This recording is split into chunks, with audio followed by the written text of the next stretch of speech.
Hello, good evening and welcome to Prime Business. I am Pius Kojobaka. Commercial banks are urging foreign currency depositors to remain calm, insisting they are committed to facilitating legitimate withdrawals. This was contained in a statement issued by the Ghana Association of Banks after the Bank of Ghana came out to dissociate itself from comments made by one of its board member, Isaac Adongo. Here is Chief Executive of the Ghana Association of Banks, John Iwa. In the morning, we observed some unusual movement, which we attribute to some actions being taken by customers in response to the media interview that was granted by the Honorable MP and a board member of Bank of Ghana. So we had to, on the back of Bank of Ghana's press release, we had to also issue a statement to reassure customers that they have nothing to fear. If you have a legitimate transaction that you need foreign currency to execute, the bank stands ready to support you. The Bank of Ghana has given the firm assurance that it remains committed to rolling out the required measures aimed at stabilizing the Ghana cedi. It argues that this might be one of the surest ways to aid compliance with foreign exchange regulations. First Deputy Governor of the Bank of Ghana, Dr. Mumuni Zakari, has been speaking on PM Express Business Edition, which airs tonight at 9 p.m. on the Journey channel. The key thing, fundamental, is to ensure we have stability. And when you have stability, all of these other peripheral challenges you have will be minimized. You perhaps will not be able to eliminate them completely, but they will definitely be minimized. And that is only when you are able to maintain durable stability. Yes. You think that for you, the most important thing is stabilize the local currency, ensure confidence in the local currency, all the other things will fall in place? Precisely the point I am making. Just this week, Governor was sharing an experience with us when somebody was going to buy, a vehicle and went with dollar bills to buy it. And then the vehicle, seller said they didn't want, he should come and pay them in cedis. He went to the Forex Bureau to ask that they change this Forex into cedis for him. And when he got there, the rate they were giving him, because they were also expecting the rate to still fall, was so low that, this person... more dollars to still get that same quantity of cedis. Precisely, precisely. So at the end of it all, it just depends on how well you manage the overall macro, and then confidence will come to the cedi, and you will not force anybody to hold the cedi. They will hold it. So you believe that build confidence in the cedi, and that is what you think you're doing now? Precisely what we are doing. Do I get the impression that, and from your colleagues who are financial market who feed you the data as well, are we seeing that sudden shift from people who were in the past quoting stuff in dollars, demanding dollars, now gravitating towards the Ghana cedi? This is what is happening on the market. Good thing is that you can watch the full interview tonight at 9 p.m. here on the Joy News channel. Do make a date. Meanwhile, the Association of Ghana Industries is calling for the stability of the cedi to cushion members who are feeling the impact of the continuous appreciation of the cedi. Chana Mapelu is the Greater Accra Regional Chairman of AGI. If you follow our advocacy, you'd have observed that the cedi, the stability of the cedi has been one of the biggest issues we've been concerned about. So to the extent that the cedi is appreciating, it's extremely welcome. We're very excited as industry, and our prayer to appreciate, as it were.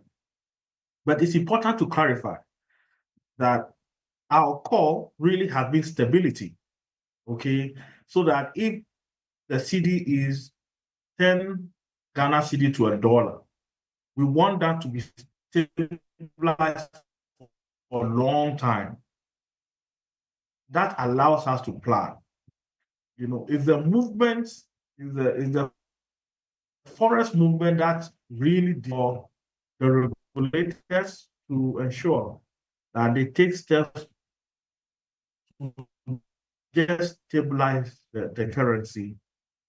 Because mind you, when the cedi appreciates, there are also people who would lose out.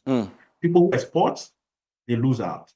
So what really we want is stability of the cedi. That's very important for us.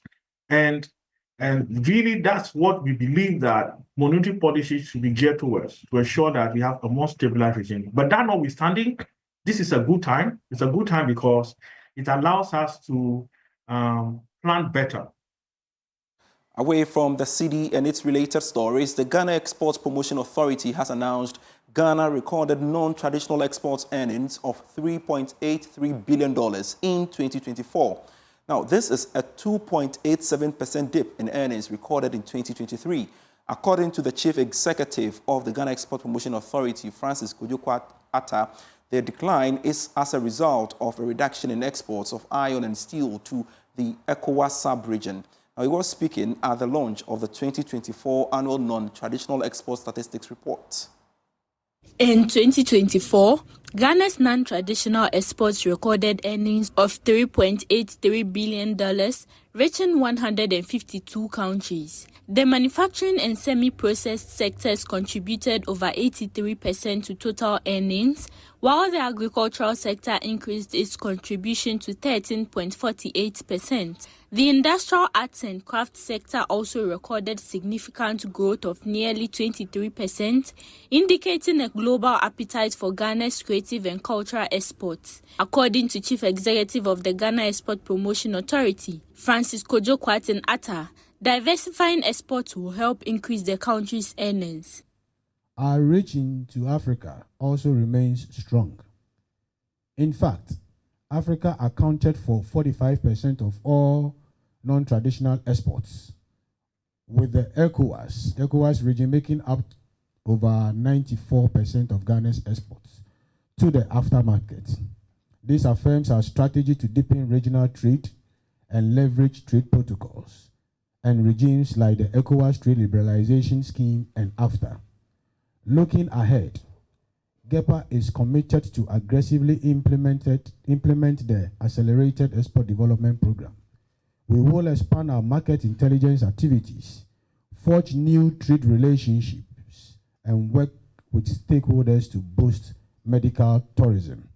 Deputy Minister of Trade, Agribusiness and Industry, Samson Ahi, called on stakeholders in the various sectors to pursue value addition to help increase the country's export volumes. With the advent of the agribusiness, as I said, most of these export commodities are done in their raw state.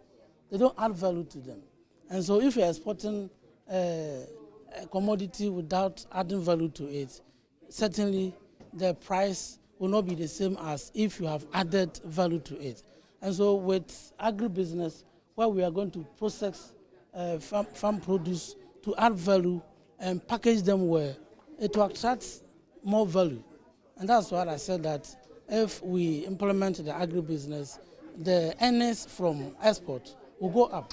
And certainly that will increase the annual earnings that we will get. And so I'm sure if we do well, we'll go up from the 3.8 billion that we did in 2024. The authority also indicated that it will be implementing several measures to help increase Ghana's non-traditional exports, including supporting the implementation of the Accelerated Export Development Program.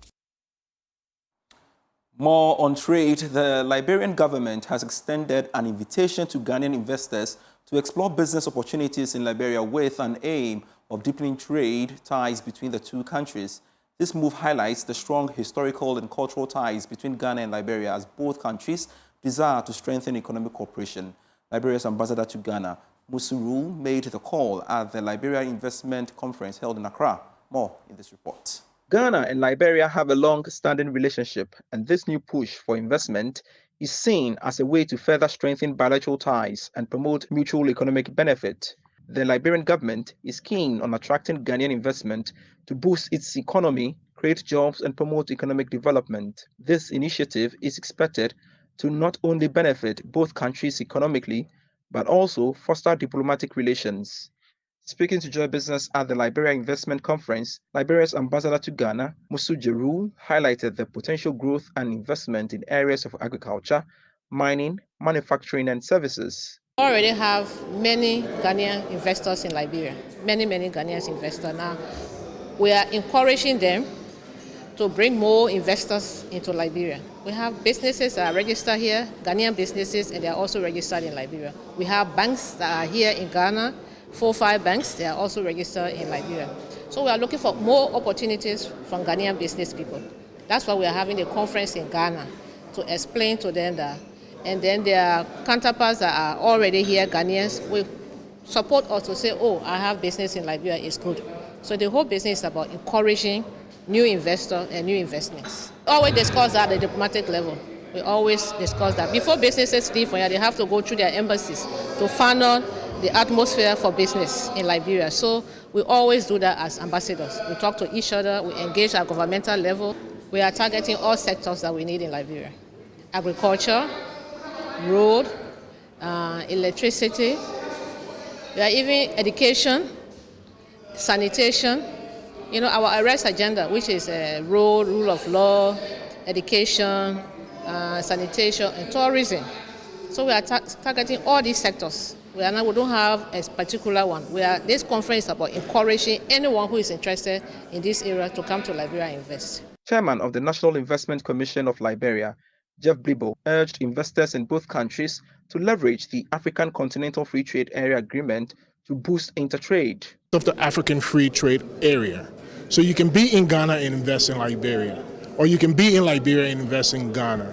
So I think the laws now has allowed us to easily invest in both countries, and I think we should take advantage of that. Technical Focal Point Commissioner General Office of the Liberia Revenue Authority, Paul Hine, called on African countries to work at eliminating trade barriers that stand to impede cross-border trade.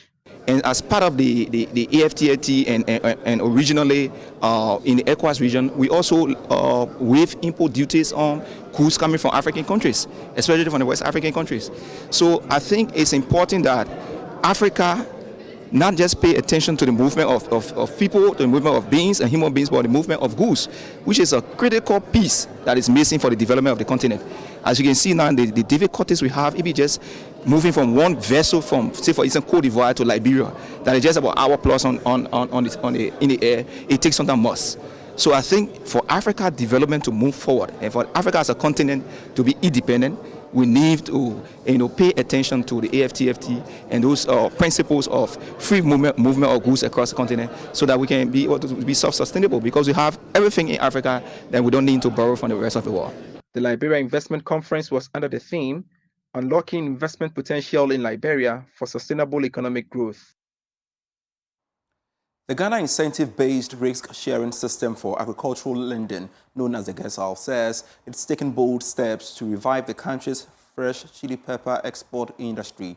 At a stakeholder meeting on the commercialization of chili for export, CEO of gov't, Kwesi Duya, said the initiative is part of efforts to diversify Ghana's export portfolio and strengthen the horticultural sector. The event brought together key stakeholders, including agribusiness investors, financial institutions, and technical experts for a presentation on the chili project marketing framework and repayment system and signing of memorandum of understanding with selected agribusiness under the gov't chili pepper commercialization project. So as part of gov't services, we offer value chain development services. What this part of the business does is that we identify a number of agri value chains that have got to do with exports, substituting of imports, and other value chains that have food security significance. And we go out of our way to work with the players within these value chains to try to find out what the issues are, and also come up with solutions to try to stimulate more production within these value chains, and also connect them to financing opportunities. Chief Operating Officer at gov't, Samuel Yeboah, said the key objective is to produce 30 hectares of chili pepper for export in 2025. Our key objective for this program is to be able to produce 30 hectares of chili peppers for export in the first phase, within this year, 2025. And that should generate about 600 metric tons of about $3 million value to the country. During the trial, we have been able to develop the right template the right protocol for producing chilies that meets the standards of international markets. So these farmers are going to follow those standards. Director for SME Banking at Fidelity Bank, Alex Amponsan, stressed the importance of supporting these farmers. We see this to be one of the surest way of resolving some of our difficulties that we have in the non-traditional export space. We have the land, we have what it takes to be able to produce chili pepper.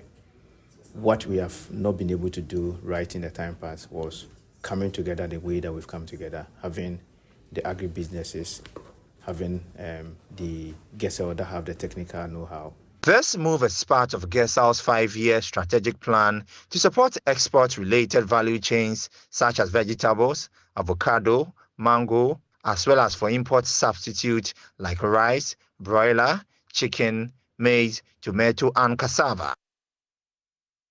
In a bold move to empower Ghana's micro, small and medium enterprises, the UNDP has launched the 2025 edition of its Nimdeɛ Knowledge series focusing on navigating the regulatory environment. Speaking at the opening forum, Head of Inclusive Growth and Accountable Governance Cluster at UNDP Ghana, Edward Apranchum, stressed the need for MSMEs to better understand legal frameworks and embrace compliance as a pillar for growth. Here's more. The United Nations Development Programme Ghana has launched the 2025 edition of its flagship initiative, the Nimdeɛ Knowledge series, with a forum focused on the theme, navigating the regulatory environment. In an interview, Edward Amprachum, head of the Inclusive Growth and Accountable Governance Cluster at the UNDP Ghana, highlighted that this year's event underscores the critical role of legal and regulatory compliance in sustaining Ghana's micro, small, and medium enterprises. MSMEs in Ghana, we understand, contribute very strongly to the Ghanaian economy. It's dominated mainly by women and young people, and they are engine of growth in Ghana. So we at UNDP, with our mantra not to leave anyone behind, are very happy to invest in MSMEs, for them to sustain their businesses, for them to create jobs. That is why we are in the business of supporting MSMEs. Before we came to doing this work, we've invested a lot of time and energy in doing research and analysis around MSMEs and their contributions. Through this research on the MSME ecosystem, we understand clearly the key challenges that they face. Access to information is one of the key things we identified, and through that information gap we spotted, we came up with this series called the Nimdeɛ or the Knowledge series. As part of our support to MSMEs, we're going very digital. We are launching what we call the Digital Gateway. Among the many voices at the forum was Sylvia Fafali-Oru, Chief Executive of Farvish Enterprise. As both a manufacturer and mentor to emerging business leaders, she highlighted the program's practical relevance to real business needs. This program is quite timely because it, number one, reminds us of what is required of us when it comes to regulatory compliance. And also, I really like the platform on which we are on, where the regulators are invited for SMEs to ask questions that bothers them a lot. From the standpoint, I also mentor and I coach SMEs, young startups and innovators, and it's also a good platform for me to remind myself of some of the important information I will be divulging to them in the future. For others like Sarah Yebi Ekufuado, Chief Executive of Yebi's Fabrics Ghana, this was her first time experience that could change the trajectory of her business. This is actually my first time of coming for such a program, and I must say that it has really helped me a lot. There are so many things I learned today that I never knew even existed in this country. In about 5 years, I am very positive that my business would have several branches all across the country. By promoting regulatory awareness, the UNDP's Nimdeɛ series is equipping MSMEs with the tools to grow sustainably and stay compliant in today's business environment. Ursula Kalistego's report read to you. In more business news, the 2025 African Marketing Confederation and the Technology Information Confederation Africa, slated for August this year, has been launched at the Labadi Beach Hotel here in Accra. The continental event will be hosted by the Chartered Institute of Marketing Ghana and the Institute of ICT Professionals Ghana. More in this report. The event is expected to welcome over 500 delegates from 35 countries, and the conference will solidify Ghana's reputation as a hub for innovation, digital transformation, and cross-industry partnerships. Aligned with Africa's Agenda 2063, this event seeks to accelerate the continent's digital economy, strengthen business ecosystems, and drive financial inclusion, including ensuring sustainable and inclusive growth. Kafu Amanfu is the Executive Director of the Institute of ICT Professionals, Ghana. He highlights the connection between marketing and technology. This government is so poised on artificial intelligence and IoT, which is something that everybody must take into consideration, businesses and individuals. There's the myth that AI is taking away people's jobs, but that's not the case. It's about getting prepared to be able to take up opportunities that AI is going to serve for the country or the economy. A simple question to anybody would be, what would you do if you buy a new vehicle or if you buy a new gadget, which has so many artificial intelligence-powered solutions in them? The president of TAKON, David Gu, emphasized the opportunities marketing present for stakeholders in the tech sector. This year's conference has also a lot of dimensions. Now we are looking at supply chain, marketing, and technology. Why do we need this? We believe that we need to help African businesses transact business across borders without going through the difficult barriers that are in place.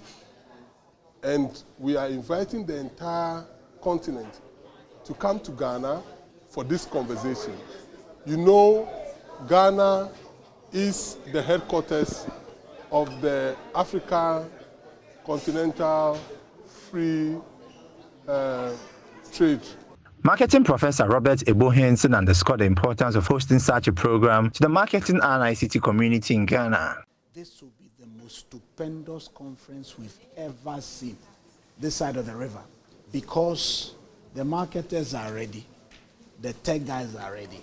And nowadays, when you fuse marketing and tech, you are destined for positive organizational outcomes. So I just want to invite private sector, public sector, not-for-profit, because marketing is an absolute game changer. And because I've been in the thick of the other conferences, I know the quality we've seen. But I've already received feedback that this is the best launch ever since the thing started. So we are hoping to have a conference that nobody has seen before, with the most interesting lineup of speakers and with very contemporary topics around AI, analytics, transformative marketing, and so on and so forth. The Ghana chapter of International Facility Management Association says rising temperatures driven by global warming demand innovative designs that leverage natural surroundings to enhance building efficiency. As the impact of climate change threatens building management and maintenance, professionals in the built industry are challenged to build resilience.